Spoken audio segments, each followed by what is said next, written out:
Richard, too, who was visiting his grandparents' dairy farm in August of 1982, was last seen sitting in a hay wagon in front of one of the chicken barns. Dozens of workers were unloading and delivering 10,000 chickens to the barns at the time, and yet somehow he vanished in front of all these people and was reported missing in under 15 minutes. But to this day, his case remains unsolved. Richard Barnett was visiting his paternal grandparents on their sprawling dairy farm in Greenville that spanned several hundred acres. Richard had been staying there for a couple of weeks with his father while his mother stayed in southern Idaho. On August 31st, Richard would be last seen sitting in a hay wagon in front of the chicken barn as dozens of workers unloaded and delivered 10,000 chickens. The family noted that they realized that Richard was missing right away and began searching for him in under 15 minutes. When the family said that there was no trace of Richard, they called the police around 10:30 a.m. Investigators brought in bloodhounds that tracked Richard's scent to a fence line on the northwest part of the farm, but that's where the trail stopped.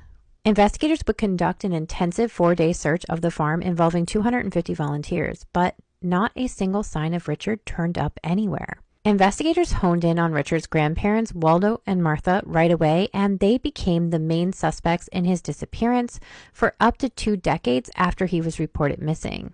Investigators noted that Martha acted oddly and agreed to take a polygraph exam, but the results were inconclusive. It was well known that Martha and Waldo did not like Richard's mother and wanted someone else to raise him. It was theorized that his grandparents secretly took Richard and placed him in an underground adoption ring.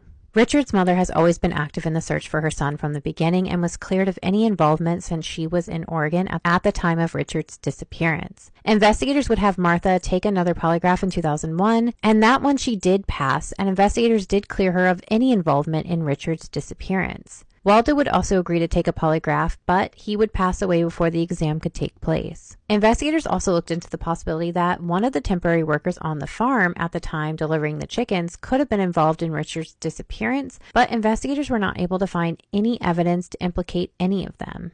Richard's case is classified as a non-family abduction and remains unsolved. When Richard was last seen, he was 2 years old, 3 feet, around 32 pounds, and was wearing red and blue coveralls, a pajama top, and cowboy boots. Richard is described as a Caucasian male with brown hair and hazel eyes. Richard has a hairline scar over his left eye and marks below that eye. His nickname is Ricky, and some agencies list Richard's eye color as brown. Richard had hip braces on both legs to correct his bow leg condition, and the braces were removed about 6 months before his disappearance. Please keep sharing Richard's case and his face in hopes that he is still out there and we can bring him home to his mother. If you have any information in Richard's case, you are asked to contact the Idaho Sheriff's Department at 208-983-11